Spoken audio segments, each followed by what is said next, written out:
This is the Patek Philippe 5172G-001, one elegant handcrafted timepiece. It comes from one of the most famous watch brands in the world, the kind of brand that makes even billionaires pause before looking at the price tag. It costs an eye-watering $70,000. That's a luxury sedan, or a down payment on a house, or 7 years worth of avocado toast for an average millennial. And this is the Vescari Chestor. Now I know, it's unholy to even compare this to a Patek 5172. But remember, we're watch pirates here. We have eyes, imagination, and the uncanny ability to dream far bigger than our bank accounts will ever allow. So here's what this treasure holds. A 40mm case in 316L stainless steel, a fume blue dial, all under a domed sapphire crystal with AR coating. It's paired with a stainless steel bracelet that's gorgeous and even has female end links. It's water resistant to 100 meters, and it's limited to just 150 pieces worldwide, which is exactly 150 more than I can afford after looking at that Patek. Now, about that movement, it's accurate. It's a Seiko VK64, and it's cheap. And it also has a mechanical feel. This is the reason the Chestor doesn't cost $70,000. It's not hand-finished in Geneva, it's not regulated by a Swiss watchmaker named Francois, and it's not destined to be auctioned in Sotheby's in 2085. This isn't a Patek. It's a very nice, very affordable chronograph that won't require you to sell a kidney, which, let's be honest, is part of the charm. Back to the bracelet, the Chestor comes with polished center links and surprisingly good articulation, which, in non-watch nerd terms, means it actually drapes on the wrist instead of sitting there like a coat hanger. They even threw in half links for better sizing because apparently someone in Vescari actually wears their own watches. It's secured by push pins, but they've also included twin-trigger spring bars for strap versatility. I love that the brand doesn't take itself too seriously. Even their box cheekily says, "Look at your watch, don't look at what time it is." And the clear protective case warns that the watch inside is not for display only. During the unboxing, it took me a million years to figure out how to open this clear case, but hey, we're all good. Apparently, I still have an ounce of competence left in me. Now imagine a scene with low lights, music playing, that awkward mix of shame and excitement in the air as guys pretend they're too cool to care but secretly can't look away. That slow reveal, the anticipation, the subtle art of undressing. No, it's not what you think. I'm talking about strap changing.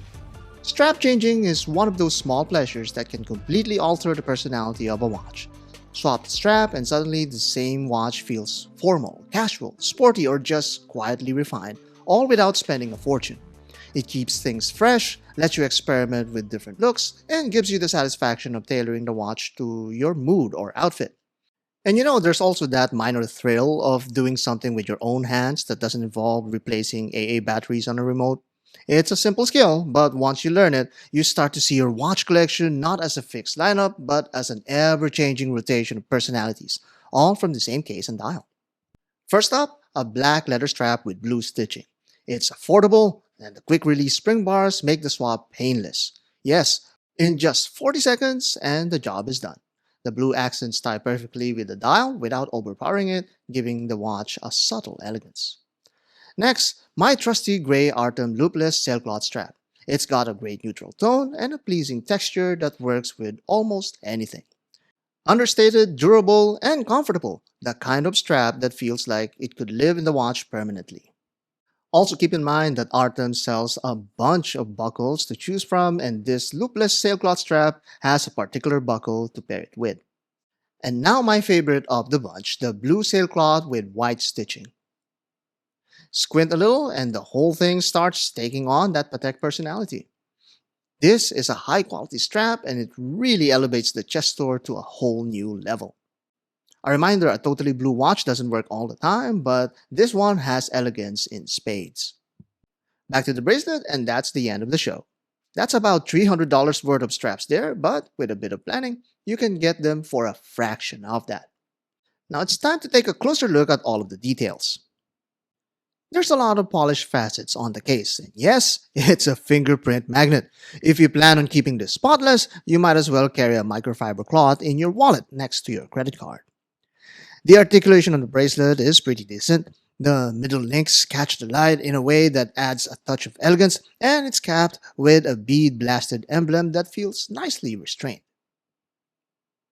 We've also got some quick release spring bars here, raised just enough to access without any fight. And from here you can see some decent decorations on the case back, although they feel a little bit shallow. From the side profile, you'll see polished chamfers framing both the top and bottom edges. There's another bead blasted logo on the crown, and from here you can easily appreciate how high that domed sapphire crystal sits above the case. And that bezel actually makes it a little bit more emphasized. Then there's the dial, a deep, rich blue that turns nearly black under certain lighting. And notice the glare here, even with the claimed AR coating, it's clearly not afraid to throw a bit of shine back at you. This dial is the strongest suit of this watch. This rich blue is stunning. Under certain light, it turns so dark that even Melvin Ramirez can't tell if it's black or blue, probably the fault of my camera phone, but I can tell you that it's both. You have to see it in person to fully appreciate how deep and dynamic it really is. The bicompact subdials have concentric circles that adds texture and light play in the expensive way that we justify our hard-earned cash. You know, the kind that earns a multitude of spouse eye rolls. And those polished subdial chamfers? I have a fever, and the cure is more polished subdial chamfers. Simply gorgeous. You have to see this in person to fully appreciate us how deep and dynamic it really is. Another thing to love are these polished applied Breguet style numerals. They catch the light in a way that makes you feel like you should be sipping something in crystal glassware instead of standing on your kitchen wearing sweatpants. They're artfully juxtaposed against all of the crisp white printed scales and tachymeter markings, like a tuxedo at a county fair. Elegant but surrounded by a lot of numbers you'll never actually use. Lastly, the sunray finish here is very subtle, but just enough for me to bring it up. Under the right light, it fades beautifully towards that smoky black edges, giving the dial a quiet depth without screaming for attention. Now the bad stuff. Yoda Jenkins casts the first stone here with this comment. Was there a watch? All I saw was glare. Honestly, I can't argue too much. There's so much glare, I'm pretty sure I could fry an ant with it if I left it in the sun long enough. I know they said it had AR coating, but the camera doesn't lie.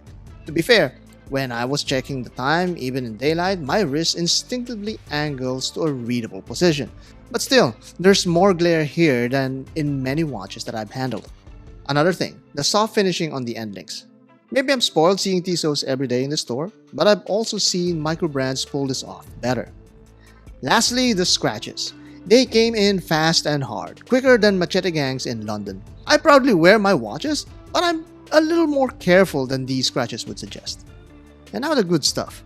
It's very limited, only 150 pieces worldwide. We can argue all day about artificial scarcity, but I believe there's exactly 150 people who would truly appreciate this kind of exclusivity. That's something neither Patek nor Tissot can offer you. Second, it's just $296. That's less than what many would spend on coffee in a month, and probably more valuable too. I've personally paid more on import duties for one of my G-Shocks than this entire watch. And finally, this dial is the cure for what I call the watch nerd fatigue. That dull haze when every watch starts to look the same and nothing excites you anymore. This dial, it snaps you right out of it. It's stunning, it's dynamic, and it's impossible to ignore. And don't get me started with those applied numerals, man, those are beautiful. So, what's the bottom line?